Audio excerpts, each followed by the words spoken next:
Sindrom darah kental adalah serangkaian gejala yang muncul karena kekentalan darah berlebihan. Akibat darah terlalu kental, aliran darah ke seluruh tubuh menjadi tidak lancar. Pasokan oksigen ke sel-sel tubuh pun terhambat. Kadar kolesterol yang tinggi dan kebiasaan merokok konon juga berpengaruh dalam pengentalan darah. Sayangnya, pengentalan darah baru bisa diketahui setelah pasien melakukan serangkaian pemeriksaan darah. Hal itulah yang membuat banyak orang tidak mengetahui kalau dirinya menderita sindrom darah kental. Pada sejumlah kecil penderita darah kental, faktor genetik menjadi penyebabnya. Keadaan tersebut meningkatkan risiko terjadinya trombosis atau hambatan di pembuluh darah pada usia muda. Selain itu, gejala terjadinya darah kental terkadang bervariasi, tergantung lokasi penggumpalan darah muncul di dalam tubuh. Darahnya yang banyak lemak. Kalau saya taunya itu ya pembuluh darahnya banyak lemaknya. Gejalanya pusing, habis itu pandangan agak kabur. Ya gejalanya ya cepet capek gitu ya. Pusing. Sering kesemutan gitu ya. Gejalanya paling pusing, terus telinganya berdengung. Biasanya jantung atau stroke juga bisa. Apa Mbak ya?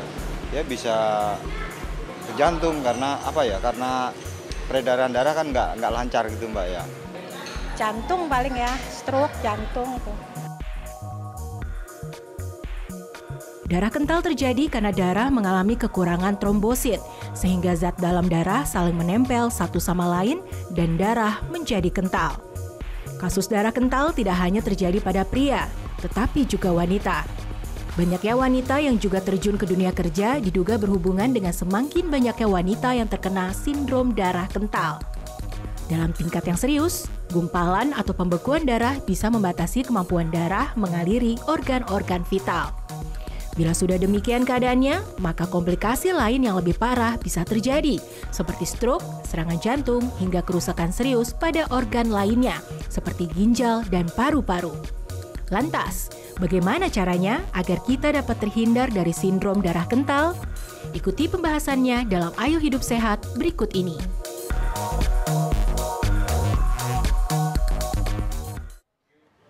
Wow, tadi kalau kita ngomongin tentang pengentalan darah. Sebenarnya itu saya tuh penasaran banget nih dokter.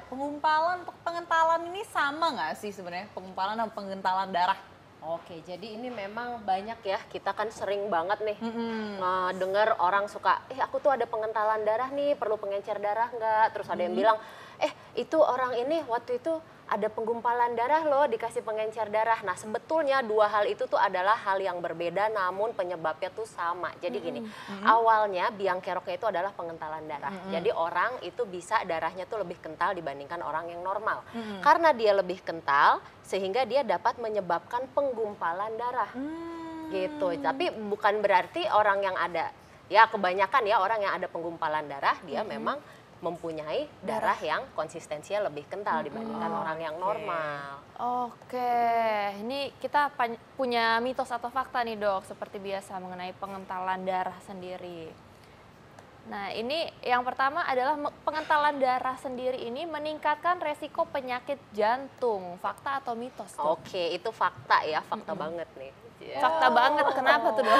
Oke, jadi gini, jadi mekanisme terjadinya penyakit jantung, kita bicarakan di sini penyakit jantung itu penyakit jantung ke arah koroner ya. Koroner itu pembuluh darah yang ngasih makan di jantung ya, seperti yang dilihat. Nah terus di pembuluh darah itu ada penggumpalan darah. Nah itu yang seperti kita lihat di TV nih. Nah terus penggumpalan darah ini disebabkan pertama karena darah itu lebih kental dibandingkan yang normal, itu yang pertama. Yang kedua dia ada tumpukan atau kita sebut aterosklerosis, yaitu pengendapan lemak di dalam dinding pembuluh darah yang menyebabkan pembuluh darah ini lebih sempit kecil ya? Dibandingkan orang normal, atau kita sebut plak atau timbunan lemak di dalam pembuluh darah yang kalau pecah itu bisa jadi serangan jantung. Nah, serem ya dokter iya, ya? serem dong. Nah terus udah gitu jadi dia memang salah satu faktor resiko yang dapat mempermudah terjadinya serangan jantung, kurang lebih seperti itu. Nah dokter, ini juga ada fakta mitos juga nih dokter ya. Ini buat orang-orang yang sering merokok nih, wah ini serem nih. Waduh. Nah sebenarnya bener nggak sih pengentalan darah ini tuh disebabkan nikotin yang nikotin dalam darah? Ini gimana nih dokter? Oke, jadi ini sebetulnya mitos ya. Jadi memang orang merokok itu dapat menyebabkan serangan jantung. Cuman nikotin ini sendiri efeknya dia bukan menambah darah itu semakin kental, itu bukan. Jadi efek nikotin itu dia adalah merusak endotel atau lapisan dalam dinding pembuluh darah. Nah, jadi dia merusak dinding pembuluh darah sehingga pembuluh darah itu jadi gampang ditempel, dimasukin sama kolesterol yang wirawiri di dalam pembuluh darah, di dalam darah nih.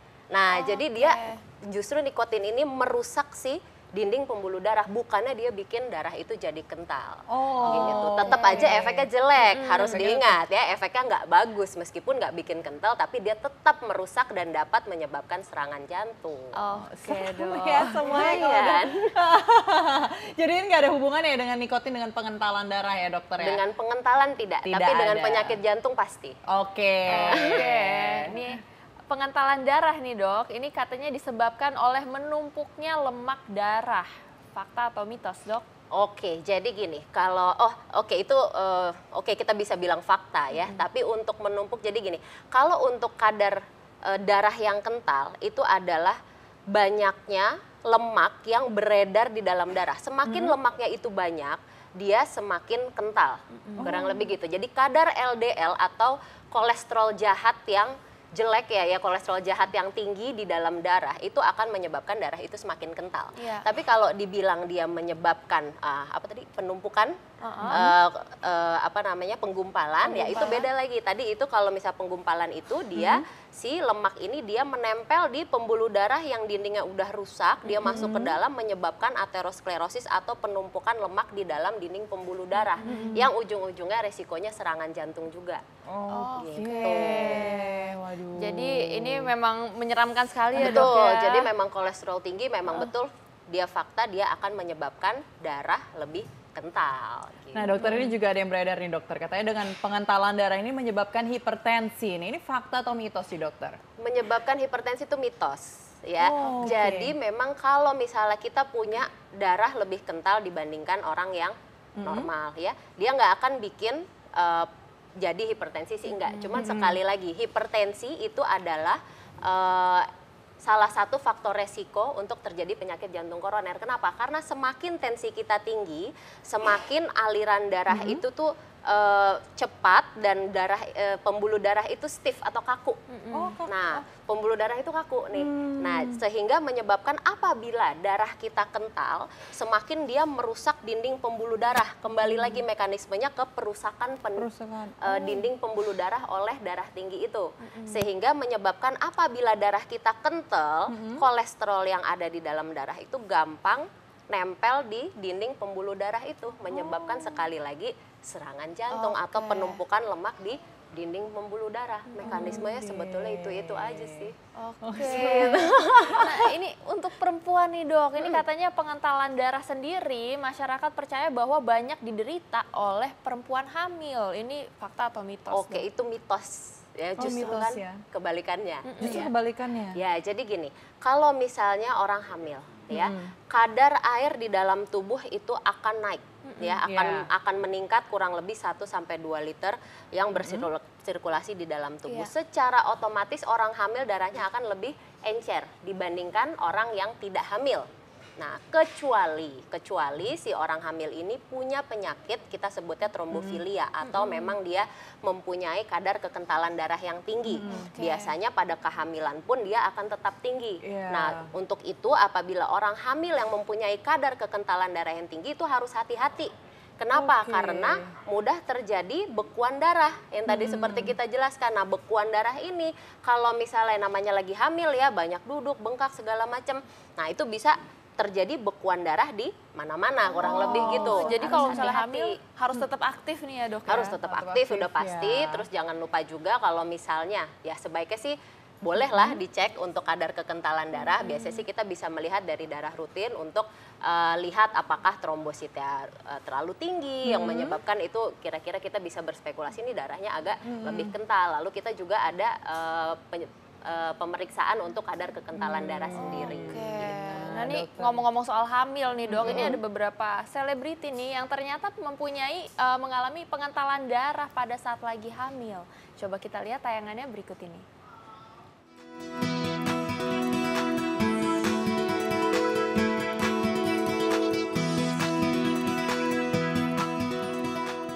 Pemirsa, trombofilia atau lebih dikenal dengan pengentalan darah bisa menyerang siapa saja, tak terkecuali ibu hamil. Ada beberapa faktor yang menjadi penyebab terjadinya pengentalan darah, seperti kekurangan trombosit, kurangnya berolahraga, ataupun riwayat keturunan. Nah, berikut ini adalah beberapa selebriti yang pernah mengalami pengentalan darah saat mengandung buah hatinya. Pertama, ada Ashanti. Istri dari Anang Hermansyah ini pernah mengalami pengentalan darah saat mengandung anak pertamanya. Pengentalan darah tersebut membuat nutrisi yang seharusnya masuk ke dalam janin terhambat. Sebelumnya, pelantun lagu Kesakitanku ini ternyata pernah mengalami keguguran hingga 3 kali karena pengentalan darah. Diduga sang artis memang memiliki riwayat pengentalan darah akibat faktor genetik atau turunan.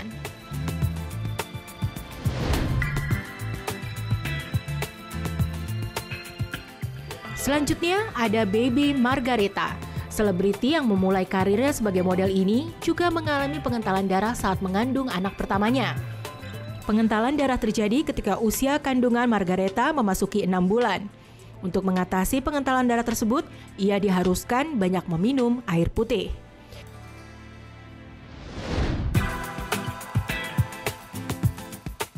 Dan yang terakhir ada April Yasmin. Istri Ustaz Solmed ini mengalami pengentalan darah di saat kehamilan anak keduanya. Proses kehamilannya yang dilakukan melalui proses bayi tabung ini mengharuskan April untuk menerima suntikan obat pengencer darah setiap hari agar nutrisi untuk sang buah hati tidak tersumbat. Ia juga mengaku bahwa pengentalan darah yang dialaminya adalah karena kurang berolahraga.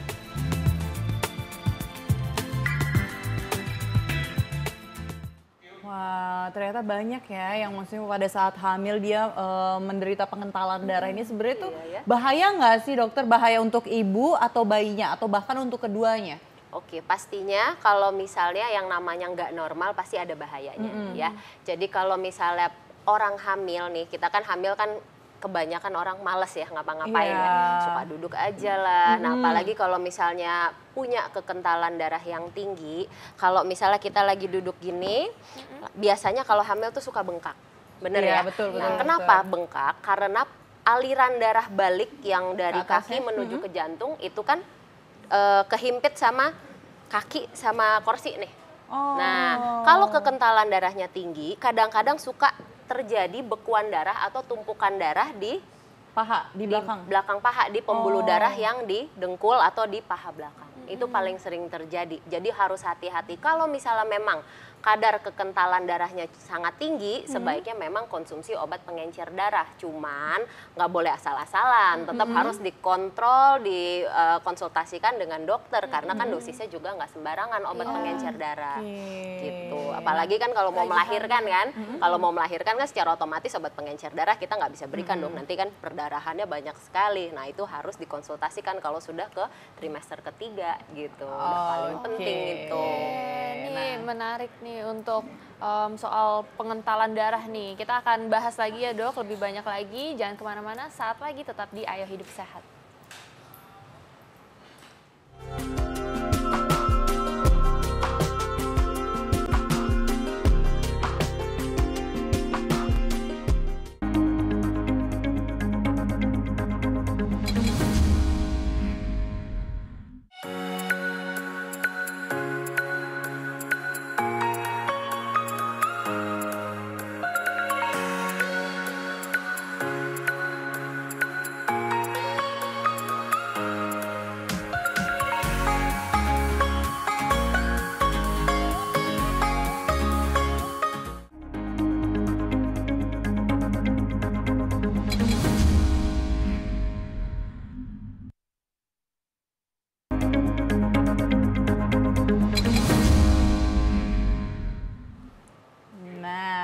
kita akan ngobrol lagi nih ya dengan dokter. Nah, tentang pengentalan dan pengentalan darah ya dokter. Ya, kalau kita ngomongin pengentalan darah, sebenarnya itu penyebabnya pengentalan darah sendiri itu apa sih? Apa karena kita kurang minum atau karena apa nih dokter?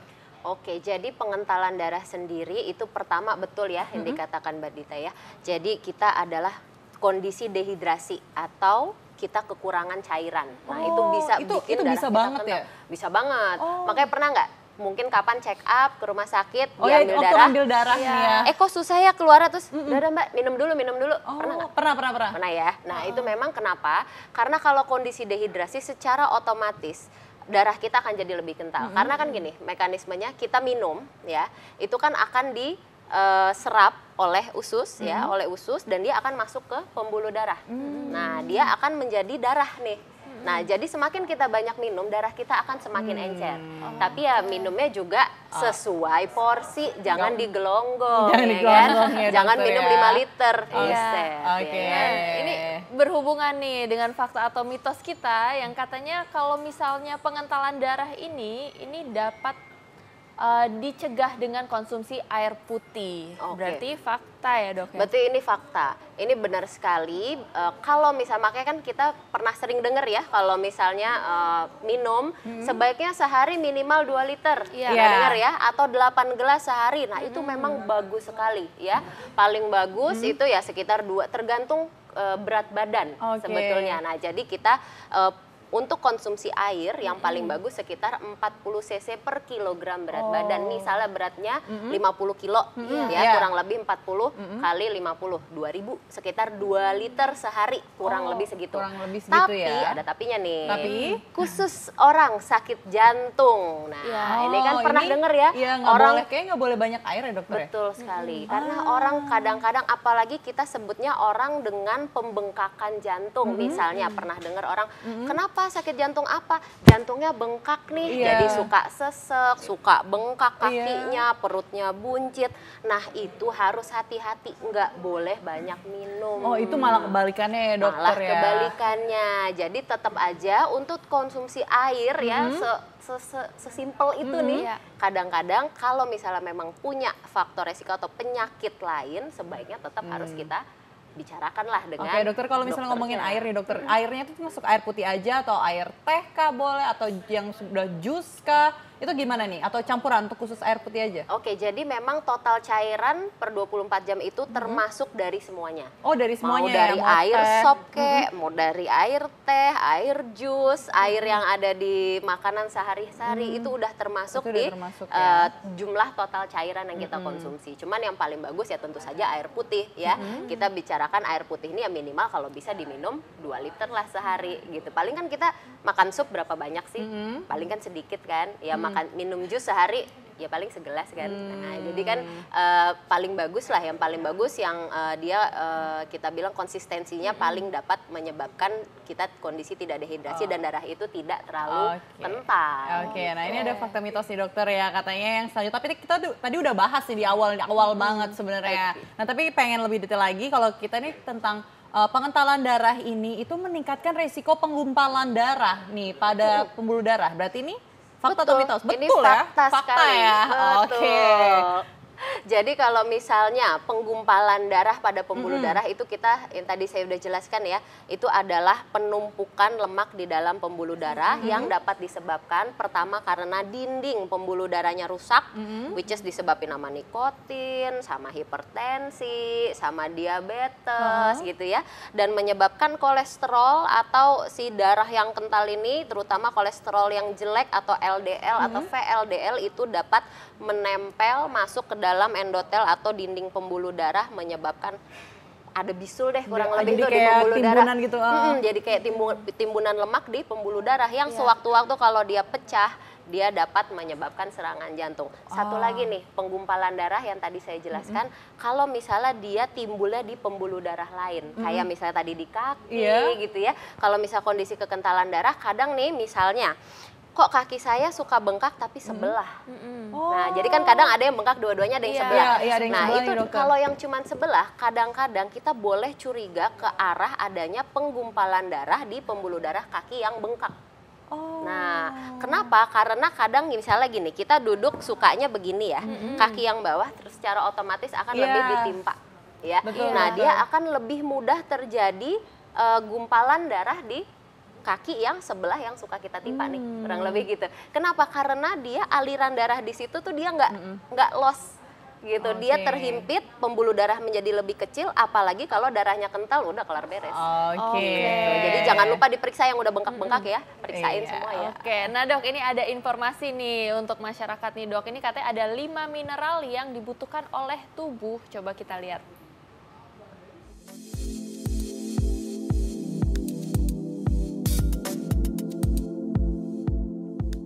Pemirsa, ternyata bukan hanya vitamin saja yang penting bagi tubuh kita. Mineral juga merupakan nutrisi yang penting bagi tubuh. Mineral berperan penting dalam proses pembentukan energi dan metabolisme tubuh. Nah, pemirsa, berikut ini adalah beberapa mineral yang penting bagi tubuh, hasil rangkuman tim Ayo Hidup Sehat.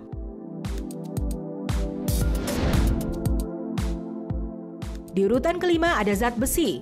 Mineral ini berguna untuk mengantarkan oksigen ke dalam darah serta memperkuat imunitas tubuh. Nah, pemirsa, jika Anda kekurangan zat besi dalam tubuh, Anda akan mengalami anemia, lemah, dan lesu. Namun, Anda jangan khawatir. Mineral ini dapat dengan mudah ditemukan dari bahan makanan seperti sayuran hijau, kerang, hingga kacang-kacangan.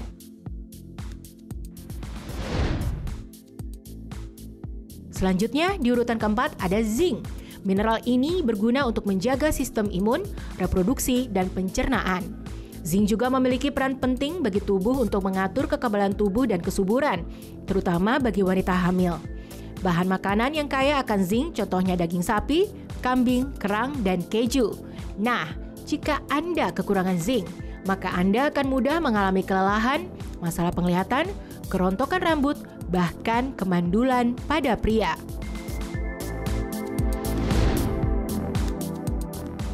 Di urutan ketiga ada fosfor. Makromineral ini sangat penting bagi tubuh. Fosfor berkontribusi untuk kesehatan gigi dan tulang. Selain itu, mineral ini juga bekerja sama dengan vitamin B kompleks untuk mengubah makanan yang telah dikonsumsi menjadi energi yang Anda butuhkan untuk beraktivitas. Fosfor bisa Anda temukan di bahan makanan seperti daging ayam, ikan, kentang, dan bawang putih.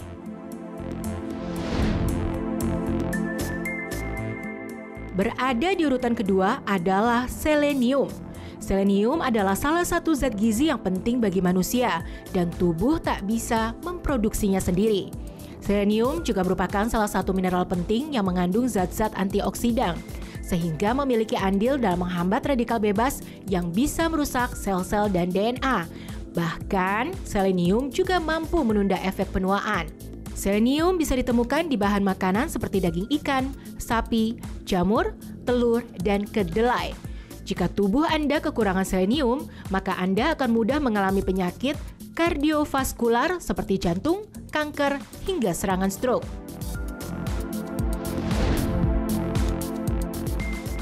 Di puncak daftar mineral yang berguna bagi tubuh ada kalsium. Nah, pemirsa, pasti Anda sudah tidak asing lagi kan dengan jenis mineral satu ini. Kalsium adalah mineral yang amat penting bagi manusia. Fungsi kalsium antara lain menjaga metabolisme tubuh, fungsi saraf, kerja jantung, dan pergerakan otot. Tapi, salah satu fungsi kalsium yang paling populer tentunya adalah menjaga kesehatan tulang. Pada umur 20 tahun, tubuh kita akan mulai mengalami kekurangan kalsium sebanyak 1% per tahun. Persentasenya akan terus bertambah seiring bertambahnya umur. Maka dari itu, mulailah rajin makan makanan yang mengandung tinggi kalsium, seperti kacang-kacangan, ikan sarden, jeruk, dan sayuran hijau, agar pasokan kalsium tubuh tetap terjaga.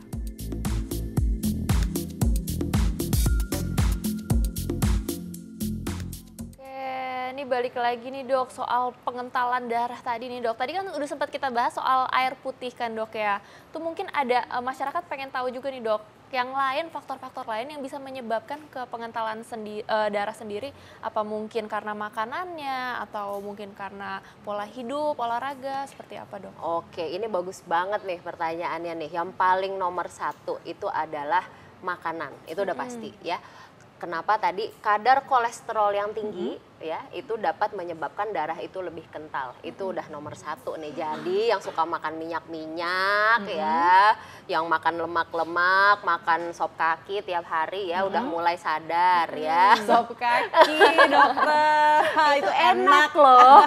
Ya cuman udah mulai sadar usia, sadar ya semua. Jadi memang makanan tuh udah paling nomor 1 yang mengandung banyak minyak, kolesterol itu coba dihindari. Yang kedua itu adalah lifestyle ya. Memang betul semakin orang itu jarang bergerak, semakin dia males, nggak pernah olahraga, semakin aliran darah itu tidak baik di tubuh ya. Kenapa? Karena kita harus memicu, kita harus olahraga baik untuk tubuh, baik untuk jantung ya. Kita selalu sarankan ke semua orang itu kita lakukan cardio exercise. Maksudnya apa sih? Olahraga yang dapat memicu jantung untuk bekerja lebih cepat. Intinya cardio exercise itu kayak gitu. Misalnya boleh dok, tapi saya udah olahraga setiap hari yoga, pilates, itu bagus, itu betul-betul bagus. Tapi tetap setelah yoga, setelah pilates, cobalah lari atau sepeda atau berenang. Jadi harus kombinasi. Harus kombinasi ya. Lari doang nggak pakai yoga, atau yoga ini kan kita kan lebih ke arah kelenturan tubuh, keseimbangan. Itu tentu saja itu sangat bagus sekali. Kalau mau paling bagus banget itu adalah kardio dicampur dengan balancing atau dan fleksibilitas tubuh. Itu paling bagus sekali. Jangan lupa untuk cardio exercise minimal 30 menit 3 sampai 5 kali dalam 1 minggu. Ingat ya, bukan berarti sekali seminggu car free day doang terus habis itu bahagia. Enggak ya. Car free day ditambah minimal 2 kali lagi weekdays harus disempetin. Mau bilang nggak sempet, semua orang nggak sempet. Iya, ya. Disempet-sempetin. Dan 30 menit nih dok ya. 30 menit minimal ya. Minimal cardio exercise-nya belum termasuk pemanasan, pendinginan, dan fleksibilitas dan lain-lain. Lumayan juga dong. Lumayan. Kan kita kan ayo hidup sehat. Kita ajak semua untuk hidup sehat. Oke dok, terima kasih banyak Oke, dokter. sama-sama. Semoga bermanfaat semua.